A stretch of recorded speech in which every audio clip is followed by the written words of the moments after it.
रामदेव बाबा असं म्हणाले की त्या आंदोलनानं जेनजीनं संस्कृतीला बदनाम केलेला आहे. आज त्याचं स्टेटमेंट होतं. कशा प्रकारे बदनाम केलंय? लोकतंत्रासाठी लढून बदनाम केलेले, आपल्या हक्कासाठी लढून बदनाम केलेले, पेपर फुटीच्या विरोधात लढून बदनाम केलेले.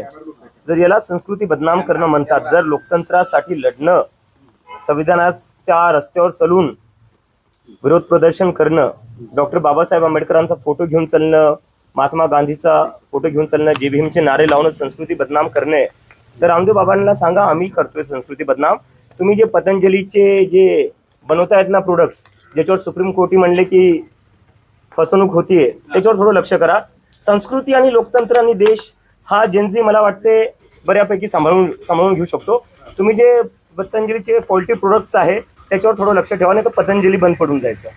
दुसरा एक विषय आलेला आहे की सीजेपी आणि संयुक्त किसान मोर्चा पुढच्या काळात सरकार विरोधात आक्रमक होतील असं झालं. काल सीजेपी आणि तुमची टीम आणि संयुक्त किसान मोर्चाचे काही सदस्य एकमेकांशी राकेश टिकेत यांच्याशी भेट घेऊन या सगळ्या मुद्द्यावर चर्चा केली होती की प्रश्न कसे पुढे घेऊन जायचे. नाही, नक्कीच. कारण की बघायला गेलं तर एकंदरीत शेतकऱ्यांची मुलं ही शिकतातच आहे. शेतकऱ्यांच्या मुलांचंही शिक्षण चालू आहे, तेही परीक्षाच देतात. तर जेव्हा आमचे किसान नेता जे राकेश टिकेत असो किंवा इतर चढुणी जी असो, जेव्हाही भेटणं झालेले ते म्हणले की तुम्ही जे आहे आमच्याच मुलांसारखे आहेत.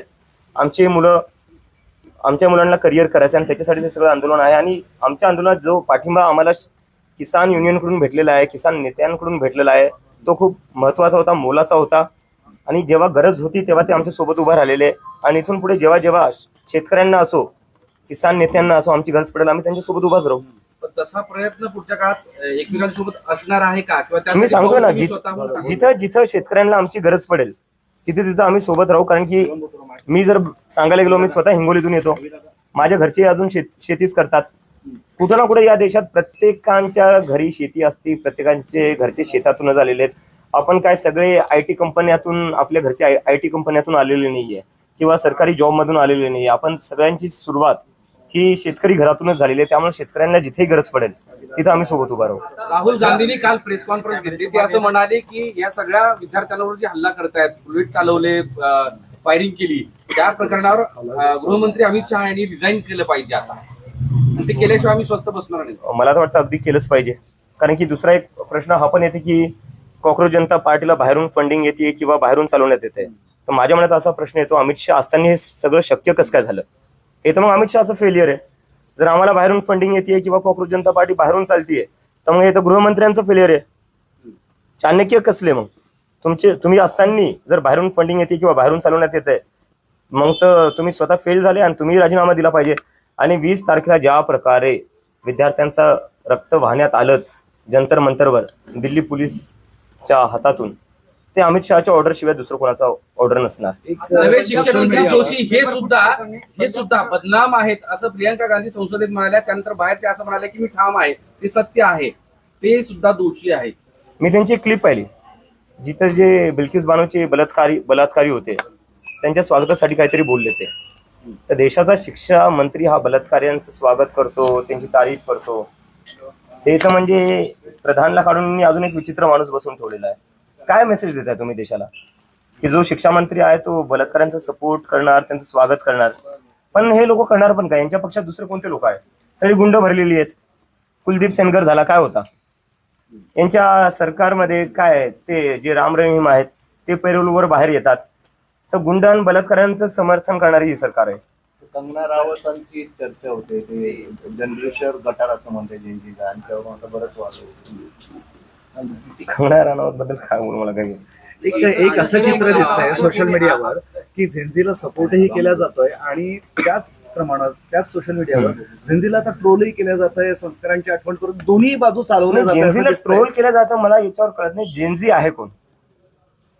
जे मुलं आज 15 ते 25 ते 28च्या वयोगटातले, त्या मुलांना ट्रोल करून भेटणार काय? उद्या हेच मुलं जाऊन नागरिक बनणार आहे, उद्या हेच मुलं जाऊन वोटर्स बनणार आहेत, उद्या जाऊन हेच मुलं देश चालवणार आहेत ना. तर त्यांना असं तुम्ही वेगळं ट्रोल का करताय? ते काय कोणत्या पक्षातले किंवा कुठल्या विचारधारेचे का काय? सामान्य घरातले मुलं येते, त्यांना ट्रोल करून कोणाला काय भेटणार आहे?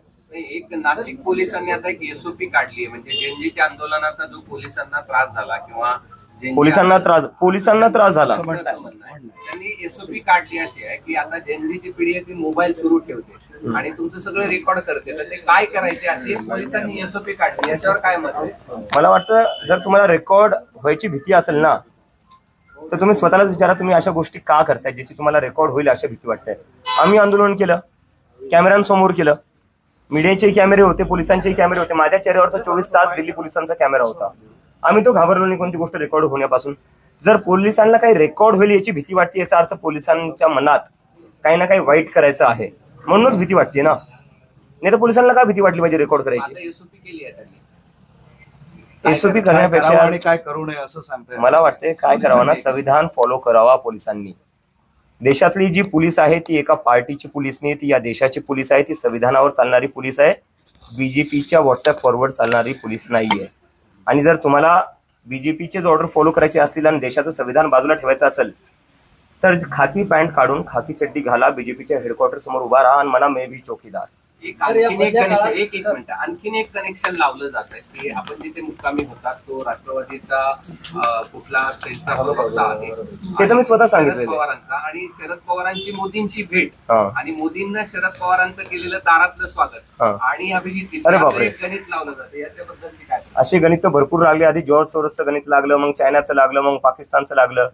पण अनिश गावंडे हे तर मीडियालाही कळलं नसतं, हे मी स्वतः सांगितलेलं आहे.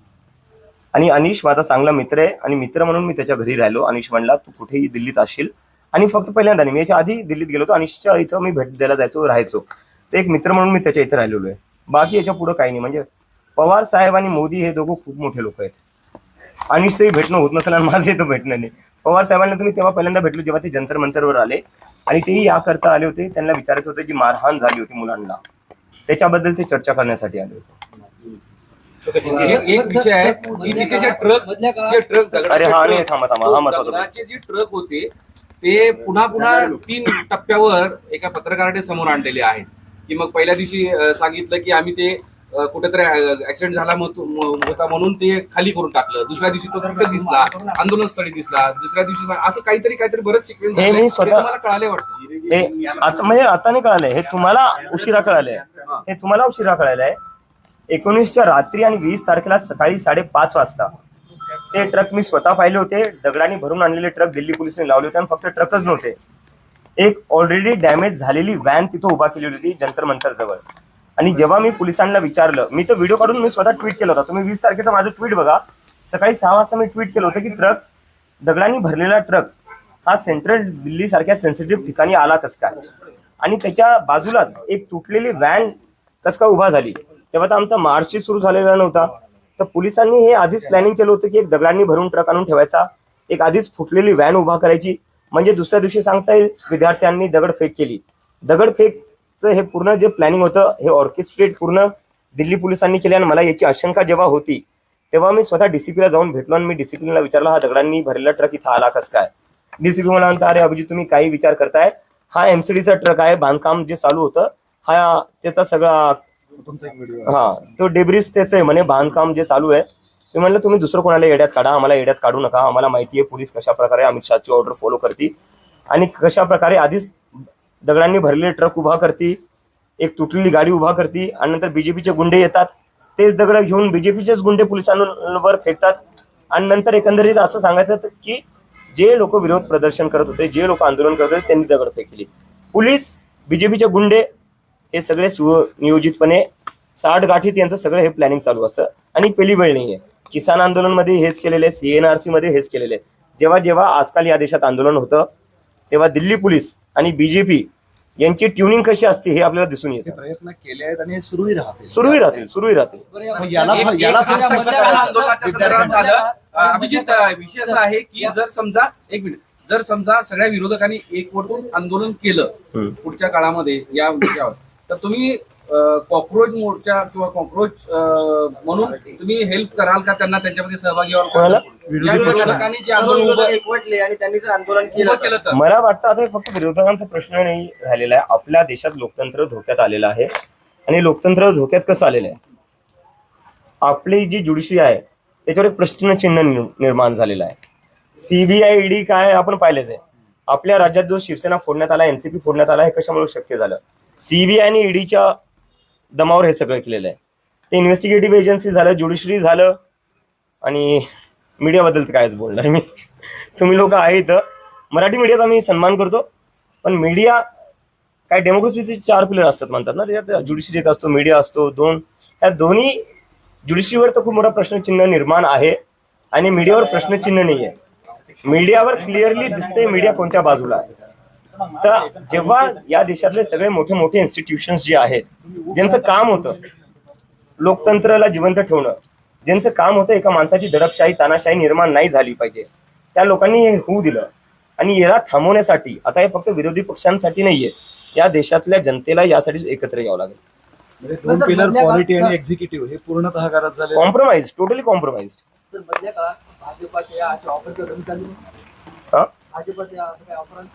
त्यांच्या ऑफर आल्यात मला. किती ऑफर आले? मी जाणार नाही भाजपमध्ये. मला जर भाजपमध्ये जायचं असतं मी आधीच गेलो असतो. चालू होतं, धमक्या आल्या होत्या की बीजेपी मध्ये सामील झाला तर बरे, नाही तर आंदोलन मागे घ्या, बरे, नाही तर तुम्हाला ठोकू आम्ही, गोळ्या घालू. ही बीजेपीची प्रेमाचीच भाषा आहे. ही संघाची आणि बीजेपीची प्रेमाचीच भाषा आहे की तू ये, नाही तर तुझं काहीतरी करून टाकू आम्ही. हे त्यांचं प्रेम हेच आहे. आई बाबांनाही चालू होतं, पण बीजेपी मध्ये या नाही तर आईबाप हो, आई बापाचं पाहून घेऊ आम्ही, तुझ्या घरी जाऊन पाहून घेऊ. तर तुम्ही माझ्यावर काय करणार? तुम्ही माझ्या म्हणजे तुम्ही भीती एका 30 वर्षाच्या मुलाला, नरेंद्र मोदीच्या तर मला वाटतं मी नातवाच्या वयाचा असेल, अमित शहाच्या नातवाच्या वयाचा असेल मी. तुम्ही तुमच्या नातवाच्या मुलांना अशा धमक्या देतात, लाज वाटली पाहिजे तुम्हाला. म्हणजे काय करताय तुम्ही? हा जेएनजीचा चेहरा पुढील काळात राजकीय पक्षामध्ये जाईल किंवा राजकारणात? खूप पुढचं बोलतोय सर आपण, खूप पुढचं बोलतोय. मी प्रत्येक म्हणतोय, एका माणसाला मोठं करू नका. आपल्या देशाची जी काही वाट लागलेली ना ती यामुळेच लागलेली. 2014 मध्ये जो एक माणूस आला, आपण त्याला संविधानापेक्षा मोठं केलं, आपण त्याला देशापेक्षा मोठं केलं, आपण त्याला म्हणजे एकंदरीत देवापेक्षाही मोठं करून टाकलं. त्यामुळे आपल्या देशात बेरोजगारीवर बोलणं नाही होत, त्यामुळे आपल्या देशात जे शिक्षण आहे, शिक्षण व्यवस्थेवर बोलणं नाही होत, त्यामुळे आपल्या देशात जे सरकारी हॉस्पिटल्सची वाईट व्यवस्था आहे त्यावर बोलणं नाही होत. का? कारण की आपण सगळ्यांनी एका माणसाला देशापेक्षा, संविधानापेक्षा, सगळ्या इन्स्टिट्यूशन्स पेक्षा मोठं करून टाकल्या. सकाळ ते संध्याकाळ मीडियावाले जप करतात, आज मोदीजींनी काय खाल्लं, मोदीजी आंबा कसा खातात, मोदीजी कोणती टॉनिक घेतात, मोदीजींना झोप का नाही. अरे तुम्हाला काय करायचंय? तुम्ही बेरोजगारीवर बोला ना. सर आज आपको बीजेपी की तरफ से कोई ऑफर हुई है ज्वाइन करने के लिए? अब तक धमकियां बहुत मिली कि बीजेपी में आ जाओ, अच्छा रहेगा तुम्हारे लिए, तुम्हारे परिवार के लिए. तो मुझे तो मतलब बहुत शर्म आती है कि इतने बड़े प्रधानमंत्री, इतने बड़े अमित शाह, उनके पोते की उम्र का मैं हूँ, उनके पोते की उम्र के बच्चों को इस तरह की धमकियां देते हैं. मतलब क्या फायदा तुम्हारे इतने बड़े प्रधानमंत्री या गृहमंत्री होने का अगर तुम्हें बच्चों को इस तरह की धमकियां देनी पड़ती है. कंगना रनावत के बाद रामदेव अभी बाबा का ऐसा कहना है रामदेव कि जनरेशन आप पूरी खराब कर रहे हैं, जेनजी जनरेशन आप पूरी खराब कर रहे हैं, उनका कल्चर बिगाड़ रहे हैं इस आंदोलन के माध्यम से. पूरे अगर देश के डेमोक्रेसी की लड़ना जनरेशन खराब करना है, अगर सरकार से सवाल करना क्या कौन सा वर्ड है वो, खराब कर रहे हैं पूरी संस्कृति अगर डेमोक्रेसी के लिए लड़ना संस्कृति खराब करना है, अगर सरकार से सवाल करना संस्कृति को खराब करना है, अगर अपने फ्यूचर के लिए लड़ना संस्कृति को खराब करना है, और अगर अपनी पढ़ाई के लिए लड़ना संस्कृति को खराब करना है, तो हम संस्कृति खराब कर रहे हैं. और मैं कहना चाहूंगा बाबा रामदेव जी से कि सर, पतंजलि के जो फॉल्टी प्रोडक्ट्स बन रहे हैं ना, वो जो खराब हो रहे हैं, पहले उस पर ध्यान दीजिए. उस पर तो सुप्रीम कोर्ट भी बोल रही है उनको बैन कर दो. वो जो आपकी खराब प्रोडक्ट्स है, पहले उस पर ध्यान दीजिए आप. संसद में कल जो है राहुल गांधी ने डिमांड की अमित शाह जी का इस्तीफा. किसके कहने पे गोलियां चलाई गई उसका जवाब मांग रहे थे, आप क्या कहें? मुझे लगता है इसका आंसर तो बहुत ही क्लियर है. अमित शाह जी के कहने पर ही गोलियां चलेंगी. दिल्ली पुलिस जो रिपोर्ट करती है वो अमित शाह जी को ही करती है, और अगर अमित शाह जी को इसका पता नहीं होगा तो फिर तो होम मिनिस्टर का फेलियर है. लेकिन वही बीजेपी की ओर से बयान आ रहा है कि किसी भी तरीके की गोलियां चलाई नहीं गई प्रोटेस्ट. पैलेट गन्स चलाई गई है, लोग अंधे हुए हैं. पैलेट गन्स मैंने खुद देखी चलाते हुए, हॉस्पिटल में क्रिटिकल थे वो पेशेंट्स. और गोलियां क्या नहीं चली? बिहार में क्या हुआ है? AK-47 बिहार में क्या हुआ? AK-47 किसने चलाई? किसकी सरकार है वहां पर? मतलब देश के बच्चों के ऊपर तुम AK-47 चला रहे हो. एक टाइम था इस देश में AK-47 चलाई जाती थी आतंकवादियों पर, अजमल कसाब पर. जब पार्लियामेंट पर अटैक हुआ था तब AK-47 चलाई जाती थी. आज AK-47 चलाई जा रही है स्टूडेंट्स पर. क्या आने वाले दिनों में अगर विपक्ष कोई अगर बड़ा मुद्दा लेता है सरकार के खिलाफ, तो क्या कॉकरोच जनता पार्टी उसमें सहभाग लेंगे, उन्हें सपोर्ट करेंगी? मुझे लगता है अभी सिर्फ विपक्ष नहीं, इस पूरे देश को एक साथ आने की जरूरत है।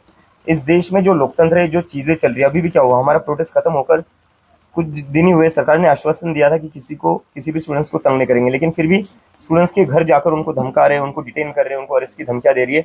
एक तरीके से लोगों की आवाज दबाने की जो कोशिश की जा रही है, उससे तो एक चीज साफ पता चलती है, ये सरकार डेमोक्रेसी में बिलीव नहीं करती है, लोकतंत्र में बिलीव नहीं करती है।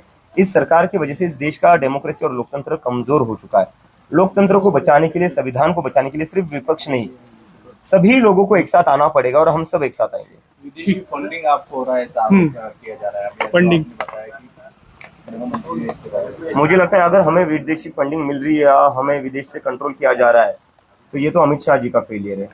फिर अमित शाह जी को भी रिजाइन देना चाहिए। इतने बड़े चाणक्य के होने के बावजूद विदेश से फंडिंग कैसे आ रही है, विदेश से कैसे कंट्रोल हो रहा है? सर, शिक्षा मंत्री पर प्रियंका गांधी ने जो बयान दिया उसके ऊपर आप क्या कहेंगे? बयान क्या था, मैंने सुना नहीं। उन्होंने कहा था कि एक प्रियंका गांधी ने कहा कि ये भी वैसे है, जिसको हटाया गया बस उनकी रिप्लिका ही है। रिप्लिका है। हाँ, मतलब अब देखो बीजेपी में क्या है, उनके पास लोग भी तो नहीं है। अभी मैंने देखा वो शिक्षा मंत्री का कोई वीडियो वायरल हो रहा है, जहाँ पर वो जो गुजरात में बिल्किस बानो का रेप हुआ था, उसके रेपिस्ट का स्वागत कर रहे थे। तो ये पार्टी बस गुंडों और बलात्कारियों का स्वागत करने में ही इनका वही काम है। इस देश में कहीं पर भी बलात्कार होता है, बीजेपी के लोग पहुंच जाते हैं हारमाला लेकर कि भाई बहुत अच्छा काम किया तुमने, आओ तुम्हारा स्वागत करते हैं। कुलदीप सेंगर तो इनकी ही पार्टी का है। ये पार्टी में बलात्कारी और गुंडों का ही स्वागत किया जाता है और उनको ही सम्मान मिलता है, और बाकी जो हम जैसे नागरिक है, हम जैसे जो स्टूडेंट्स है, उनके लिए पैलेट गन से, उनके लिए लाठी है, और बिहार में तो AK-47 भी निकाल दी। पार्टी विद We are people with a difference. We are the people of this country who believes in democracy, who believes in the Constitution of India, who believes in Dr. Babasaheb Ambedkar, and who believes in the philosophy and values of Mahatma Gandhi. म्हणजे एक मराठीतला प्रश्न आहे की महाराष्ट्रातली नीट, त्यानंतर आता MPSC TET आणि त्या TET या सगळ्यांचे पेपर फुटले आणि सगळा गदारोळ सुरू आहे। जसं केंद्रामध्ये शिक्षण मंत्र्याच्या राजीनाम्यासाठी एवढं मोठं आंदोलन उभं राहिलं, महाराष्ट्रात ती गरज आहे असं वाटतं का? गरज आहेच सर।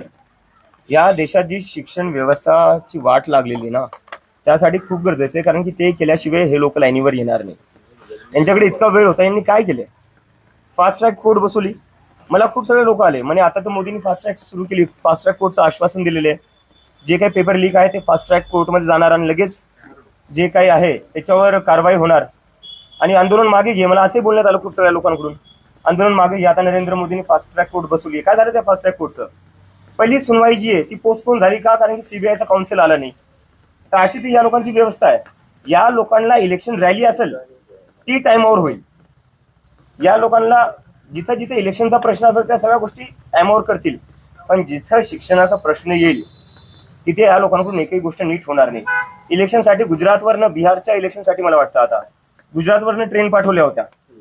आपल्या महाराष्ट्रातल्या किती मुलांना पोलीस भरतीसाठी कसं जावं लागतं? एकतरी स्पेशल ट्रेन यांनी सोडली आहे का विद्यार्थ्यांसाठी? मुंबईतल्या मुलांना गडचिरोलीला जावं लागतं, गडचिरोलीच्या मुलाला कोल्हापूरला जावं लागतं, आणि कोणत्या अवस्थेत राहतात ते? भर पावसात ग्राउंडवर झोपावं लागतं, रस्त्यावर झोपावं लागतं। त्यांच्यासाठी हे लोक काही व्यवस्था करत नाही। जशी तुम्ही तुमच्या वोटर्ससाठी इलेक्शनच्या वेळेस स्पेशल ट्रेन चालवतात, अशी कुठली तरी एक ट्रेन तुम्ही चालवली का स्टुडंटसाठी, परीक्षा भरतीसाठी, पोलीस भरतीसाठी? यांची प्रायोरिटी नाहीये शिक्षण, यांची प्रायोरिटी नाही, यांची प्रायोरिटी फक्त इलेक्शन आहे। यांना काही करून इलेक्शनवर इलेक्शन जिंकायचंय, बाकी जनता खड्ड्यात जावं यांना काही फरक पडत नाही। विचार आहे का आंदोलन उभं करण्याचं महाराष्ट्रात या सगळ्या मुद्द्यांवर? नक्की करणारच आहे सर, करणारच आहे। एक शेवटचा प्रश्न, MPSCचा एक पेपर कुठला आहे, औषध निरीक्षक विभागाचा, आणि MPSC मुख्यमंत्र्यांच्या अंडरमध्ये खाते, आता काय मागणी आहे? असं बोललं जातं तिकडे धर्मेंद्र, इकडे देवेंद्र, सोशल मीडिया नरेंद्र असो, धर्मेंद्र असो, देवेंद्र असो, मी जे बोललो ते आहे, या लोकांना शिक्षणाची काहीच पडलेली नाहीये, मुलांच्या फ्युचरची काहीच पडलेली नाही आहे। यांना फक्त इलेक्शनच जिंकायचंय। देवेंद्र फडणवीस आतापासून मला वाटतंय की 2019च्या निवडणुकीला लागले असतील, त्याच्यामुळे MPSCचा पेपर फुटला, TETचा पेपर फुटला, त्याच्याशी त्यांना काही घेणं नाही। त्यांची मुलं काय करतील? बाहेर जातील शिकायला। मी बॉस्टनला शिकायला होतो, BJPचे जेवढे मंत्र्यांची मुलं ते माझ्यासोबतच बॉस्टनला होते। मुख्यमंत्र्यांची मुलं तिकडे जातील, ते थोडी ना TETचा पेपर देतील, ते मुख्यमंत्र्यांचे किंवा यांचे जेवढे मंत्री त्यांचे मुलं थोडी ना पोलीस भरतीला जातील। त्यामुळे त्यांना काय पडणार आहे, काय त्यांना काय घेणं देणं आहे, त्यामुळे ते विचारच करत नाही।